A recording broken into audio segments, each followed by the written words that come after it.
My name is Bruce Brown and I have adult ADHD. And I'd like to tell you how I discovered it.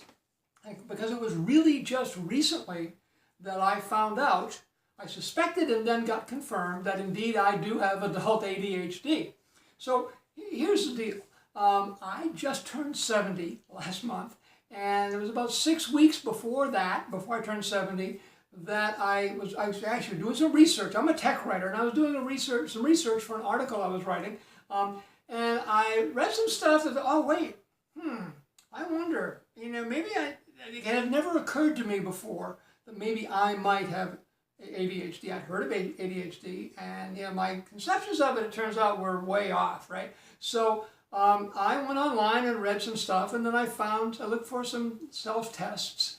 You can find everything online now. And the first test I found I wasn't really too confident in, because it was, well, do you do this always or never? And it's like, well, there's hardly anything I do always or never, so that didn't make sense, even though I scored on that test. It's, oh yeah, you got adult ADHD. So I kept looking, and I found some more tests where there were, multiple, like, never, occasionally, sometimes, often, usually, or always, something like that. Well, that made more sense, and I could relate to that better. But I didn't, however, try to fudge it. I didn't try to push it in one way or another. If anything, I downplayed any symptoms that I had, because I didn't, why make yourself think or help other people think that you have something you don't really have, right? No win there. So anyway, the test I took, because I found several, indicated that, yeah, I probably had ADHD, adult ADHD, and that I should see my doctor. So I did. I was able to get an appointment within 3 or 4 days, and I went in and I talked with my primary care physician and told him my story. In that 4 or 5 day period, I have thought about things back, as far back as kindergarten, and certainly things in elementary school and in junior high school and college, and then all through my young adulthood and my middle age, and now, because I'm getting a little older too, so I'm in advanced middle age, right?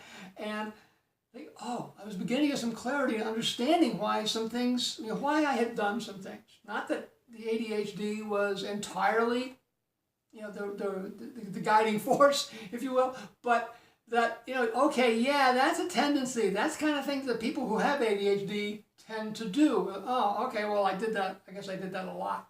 So I told those stories, or some of those recollections, shared those with my doctor, and so he listened for a bit, and he said, okay, look, Bruce, yeah, I think you've got it. He said, in fact, if you were a kid, if you were a child, I would know exactly what to do. We treat children with that, with ADHD, and, we would know what path to take. But, he said, you're older, and I don't know what to do. He said, the youngest adult I've ever had who was first diagnosed with ADHD was in his 40s, and he said, and you're older than that. He says, I want you to see a psychiatrist who does specialize in adult ADHD. So he made a referral. And fortunately, I was able to get in to see that guy within, I think it was 4 or 5 days. And so when I went to see him, I told him the same story. And he said, well, okay, sounds like it to me, but he said, I want to do a test, and I want you to just take this paper test. So he handed it. It was the same as one of the tests that I had taken online. I really couldn't remember exactly how I had answered things, because there are, I don't know, a dozen, 20 or something things that you answer. But again, it was the never, through, always, with several steps in between. And again, I tried to downplay stuff. I wasn't trying to rig my answers. And when I handed him the test, it's all a one-page deal. And you can read it really quickly. You can read the results really quickly because of the way it's set up. And he looked at it, he said, okay, yep, you got it. And interestingly, he also told me that I was the oldest person he had ever diagnosed or been involved with the diagnosis of, adult ADHD. But anyway, we started on a treatment plan, and with some medication, a little bit of medication. And we're sort of seeing how that's working, and it's actually, I'm very pleased because it's working very well. So that's how I got diagnosed. And it's been, I have to say, I'm really grateful. It's been wonderful. It's really been wonderful to understand now what was a contributing factor, some consistent themes throughout my life that I had other thoughts about like why I was doing stuff. And they weren't. Sometimes I didn't feel so great about why.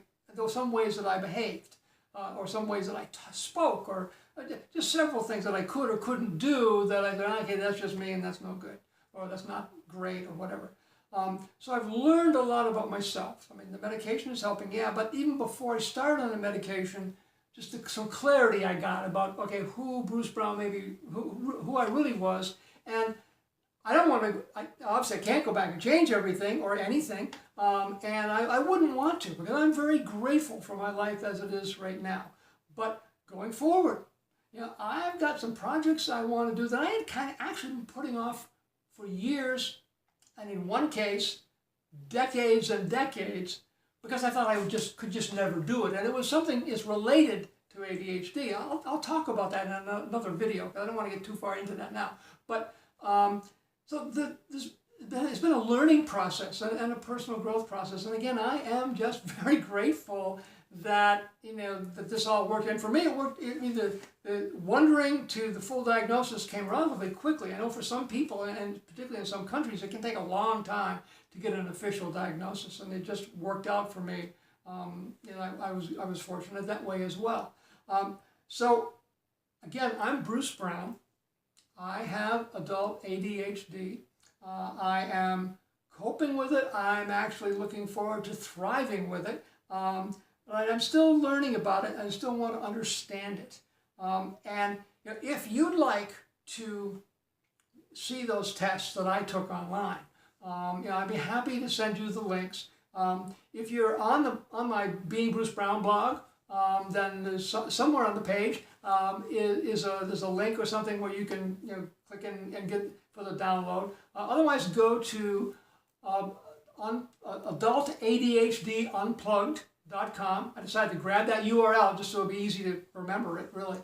So adultadhdunplugged.com, and there you'll see this video as well as a link. It'll probably be on the right side, the little box there. Where you can just click it, and just to get the download, the links to download those tests that I took, in case you're curious as well. I intend to, because one of the things I like to do is just explore things as I learn about them and share them. I intend to make some more videos. I know that growing up, I developed over the years some coping mechanisms for behavior, so that I could be relatively more successful.